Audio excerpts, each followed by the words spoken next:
If you've ever noticed that you don't fully belong to any cultural conversation, this might explain why. You remember a world before the internet. You adapted to the world after it. You were raised by parents who often felt distant, busy, or emotionally unavailable. And somewhere along the way, you learned not to expect too much.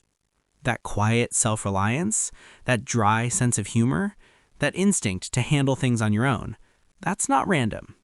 That's the psychology of Generation X, often called the forgotten middle child generation. And like most middle children, what shaped them wasn't loud attention, it was what was missing. Gen X grew up in the space between two very loud eras. On one side, the cultural dominance of the baby boomers. On the other, the hyper-documented, hyper-discussed millennials. Gen X was the in-between. Less talked about, less studied, less centered. And when a group grows up feeling unseen, it develops a very specific psychological pattern. They stop expecting to be seen. You can see it in the micro behaviors. Gen X adults often don't overshare. They don't post every milestone. They rarely dramatize their struggles. When something difficult happens, their first instinct isn't to broadcast it, it's to handle it, quietly. That's not emotional coldness, it's conditioning. Many Gen X kids grew up during a time of rising divorce rates, dual-income households, and the peak of latchkey kid culture. They came home to empty houses. They let themselves in. They made their own snacks. They figured things out alone. Independence wasn't a personality trait. It was a survival skill. And when independence forms that early, it fuses with identity. They don't just value self-reliance, they feel safest inside it. But here's the hidden layer. When you grow up not expecting emotional rescue, you also learn not to emotionally depend. You downplay your needs, you become low maintenance, you pride yourself on not being dramatic. It looks strong, and it is, but it also means vulnerability can feel unnatural, even threatening. Gen X humor is another clue. It's often dry, sarcastic, slightly detached. Think about the cultural tone of the 90s, ironic, skeptical, a little distrustful of authority. There's a reason for that. Cynicism isn't just attitude, it's protection. When institutions feel unstable, when promises feel unreliable, skepticism becomes emotional armor. It keeps expectations low, and low expectations reduce disappointment. But here's where it gets interesting. People often assume Gen X is emotionally tough because they're naturally resilient.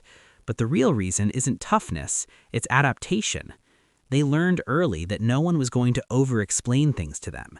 No one was going to cushion reality. So they processed it internally, alone.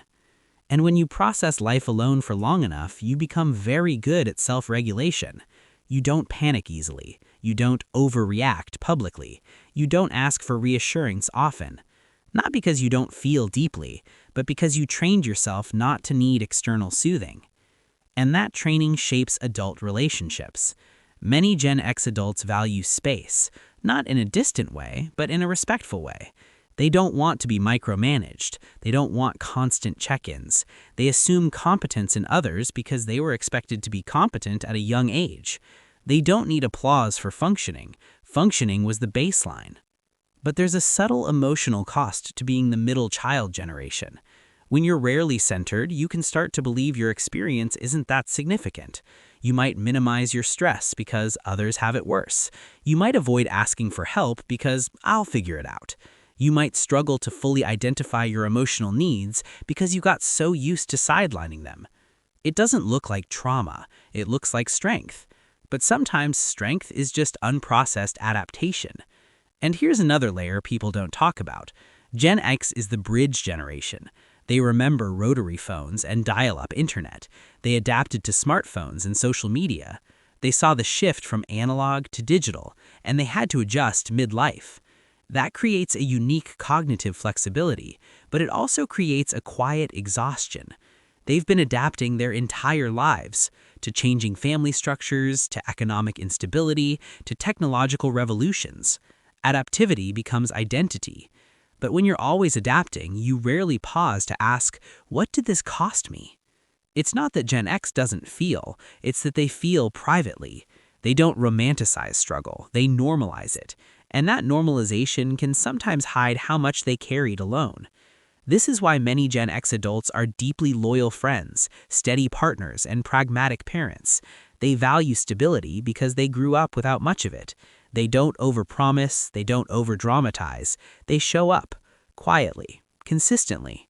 But if you look closely, you'll see the middle child pattern running underneath it all. Not loud, not demanding, not seeking the spotlight. Just capable, observant, slightly skeptical, emotionally self-contained. And once you see it, you can't unsee it. It was never random that you learned to handle things alone. It was never random that you don't need constant validation. It was never random that you trust actions more than words. It was a pattern, a generational one. The psychology of being in between. And sometimes, simply recognizing that explains more than you expected.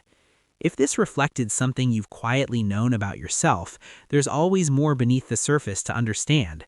Because awareness doesn't change who you are, it just reveals how you became that way.